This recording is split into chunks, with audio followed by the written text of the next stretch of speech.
सुनहरी लोमड़ी। जंगल में सभी जानवरों के बीचों बीच एक सुनहरी लोमड़ी रहा करती थी, जो बहुत ज्यादा चालाक थी। सभी जानवर उससे बहुत घबराते और डरते थे। कोई भी उससे बात नहीं करना चाहता था, क्योंकि सुनहरी लोमड़ी इतनी चालाक थी कि वो किसी को भी अपनी बातों में लगाकर उसका फायदा उठा लेती थी। धीरे धीरे जब जंगल में उसका अपना कोई दोस्त न बचा, तो वो पास के गांव में जाकर शिकार करने लगी। हर रात वो शिकार के लिए निकलती और गांव के किसी छोटे पशु पक्षी को उठाकर खा लेती। गांव में बहुत दहशत फैल चुकी थी। कोई नहीं जानता था कि आखिर रात में आकर कौन इन जानवरों को खा रहा था। एक दिन चिंटू उस सुनहरी लोमड़ी को देख लेता है। माँ, वो देखो, सुनहरे रंग की लोमड़ी। क्या कहा? वो देखो माँ। चिंटू अपने घर की खिड़की से देखता है कि सुनहरे रंग की लोमड़ी आती है और उनके आंगन में बैठे हुए बछड़े को खा जाती है। हाय राम, ये तो हमारा बछड़ा खा गई रे। अब क्या होगा? जरूर यही वो लोमड़ी है जो गांव के बाकी जानवरों को भी खाती है। ये बात तो मुझे पूरे गांव वालों को बतानी चाहिए। चिंटू की माँ ये बात गांव के सभी लोगों को बताती है, लेकिन उसकी बात का कोई यकीन ही नहीं करता। अरे बहन, ये कैसे कह सकती हो? एक लोमड़ी इतना आतंक कैसे मचा सकती है? और ये तुम क्या कह रही हो? सुनहरे रंग की लोमड़ी? हमने तो कभी नहीं सुना। चिंटू को बहुत अच्छी ड्राइंग बनानी आती थी। वो एक सुनहरे रंग की लोमड़ी की ड्राइंग बनाता है और गांव के सभी लोगों को दिखाकर कहता है, बिल्कुल ऐसी लोमड़ी थी, मैंने देखा है अपने घर की खिड़की से। गांव के सभी लोग चिंटू और उसकी माँ की बात को मान लेते हैं और रात में गांव में हर जगह थोड़ी थोड़ी आग जलाने का फैसला करते हैं और कोई भी ना सोएगा ये निर्णय लेते हैं।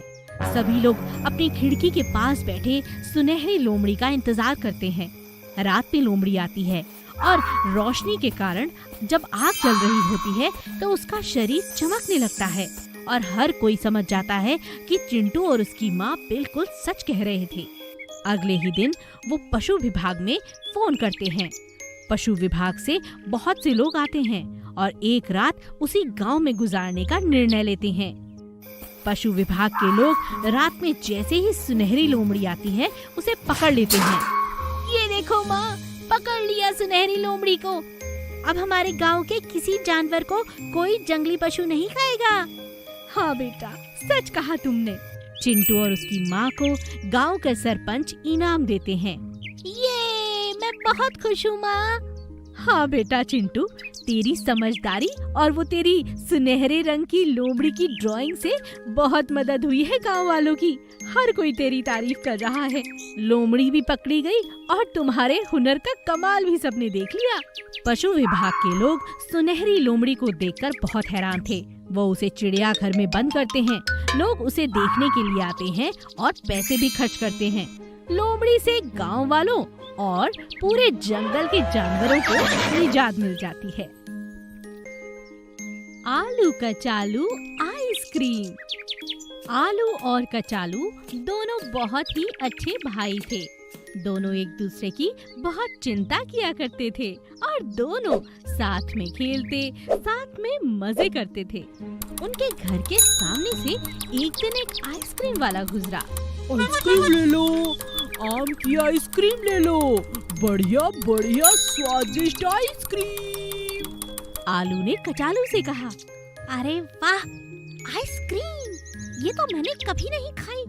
चलो कचालू भाई, चलकर हम आइसक्रीम खाते हैं। कचालू ने कहा, अरे नहीं नहीं आलू, तुम क्या कर रहे हो? जानते नहीं, आइसक्रीम खाने से ही तो गला खराब होता है। अगर तुमने आइसक्रीम खाई तो तुम्हारा गला खराब हो जाएगा। और शाम को जानते हो ना, हमें शादी में भी जाना है। वहाँ तुम्हारा गाना सबको पसंद है, फिर कैसे गाना सुनाओगे? कचालू के बहुत समझाने के बाद भी आलू नहीं माना और जाकर आइसक्रीम खाने लगा। आहा, मजा आ गया, स्वादिष्ट आइसक्रीम। अरे भैया, और 2 आइसक्रीम दो, मुझे बहुत मजा आ रहा है। आलू ने 3-4 ठंडी ठंडी आइसक्रीम खा ली और वापस घर आकर सो गया। शाम को कचालू ने उससे कहा, अरे अरे, अब सोते ही रहोगे या चलना भी है? जानते नहीं हमें आज दावत पर जाना है। चलो उठो। अरे हाँ, मैं तो भूल ही गया था। आलू कचालू के साथ तैयार हो जाता है।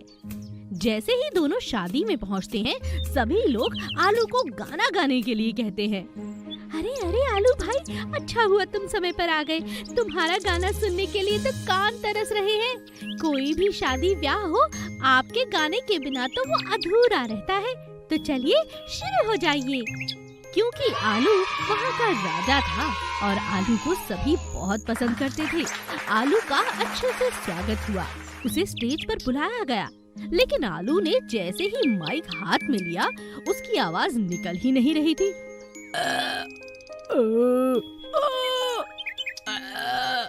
अलग अलग आवाजें निकालने लगा आलू, और यह देखकर सब लोग जोर जोर से हंसने लगे। आलू भाई, ये क्या कर रहे हो? आप गाना क्यों नहीं गाते? मैंने तो इसे पहले ही कहा था, आज इसने 5-6 आइसक्रीम खाई हैं, वो भी एकदम ठंडी। देखा ना, मैंने कहा था तुम्हारा गला खराब हो जाएगा। बेचारा आलू आवाजें निकालता रहा, लेकिन उसकी बात कोई समझ ही नहीं रहा था। सब लोग जोर जोर से हंसने लगे और आलू को अपनी गलती का पछतावा हुआ। आगे से मैं ज्यादा ठंडी आइसक्रीम नहीं खाऊंगा। मेरी गैया। कोकिला अपने गांव की एक प्रतियोगिता में भाग लेती है, जहां पर गांव की बाकी लड़कियां बहुत सुंदर सुंदर कढ़ाई करके वस्त्र बनाती हैं। सबसे अच्छा वस्त्र बनाने वाली लड़की को एक गाय इनाम में मिलने वाली थी। कोकिला चाहती थी कि उसे ये पुरस्कार मिले। वो दिन रात कढ़ाई करती, बहुत सुंदर कलाकृतियां बनाती और प्रतियोगिता में भी वो अव्वल आ जाती है। कोकिला नई नवीली गैया को लेकर अपने घर पहुंचती है और अपनी अम्मा से कहती है, माँ देखो, मैंने प्रतियोगिता जीत ली। ये देखो हमारी गाय, देखो ना कितनी प्यारी है माँ। अरे क्या कह रही है, सच में तेरी मेहनत रंग लाई मेरी बच्ची। वाह कितनी सुंदर, एकदम दूध जैसी गोरी गाय मिली है। अरे वाह, सारी गरीबी दूर हो जाएगी इस गैया से। आजा आजा, इसकी पूजा करते हैं और इसे तिलक लगा देते हैं, कहीं किसी की नजर ना लग जाए। कोकिला और उसकी माँ गैया को पाकर बहुत खुश थे। गैया मिलने से उन्हें पूरी उम्मीद थी कि अब वो दूध बेचकर एक अच्छा व्यापार शुरू कर सकती हैं। लेकिन कोकिला का गैया को जीत जाना कई लोगों को बर्दाश्त नहीं हुआ। पड़ोस में रहने वाली श्यामा को इस बात से बहुत चिढ़ थी। ये कोकिला अपने आप को समझती क्या है? मैंने भी तो मेहनत की थी, इतनी प्यारी फ्रॉक बनाई थी, मगर उस सरपंच ने इनाम दे दिया इस कोकिला को। और ये गैया, देखती हूँ ये इसके पास कैसे रहती है। आज रात को इसे चुरा लूंगी और अम्मा इसे कल जाकर शहर में बेच देना। देखते हैं इस कोकिला के दिन कैसे फिरते हैं। कोकिला अपनी गैया को पाकर इतनी खुश थी कि उसकी खुशी का ठिकाना ना था। उसने लाड प्यार में अपनी गैया के पैरों पर अपनी मनपसंद नेल पॉलिश लगा दी और अपनी गैया से सो जाने के लिए कहा।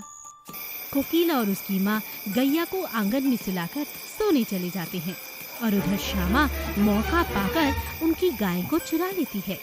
सुबह उठकर कोकिला हैरान रह जाती है जब उसे अपनी गैया नहीं मिलती। माँ, माँ हमारी गैया कहाँ गई?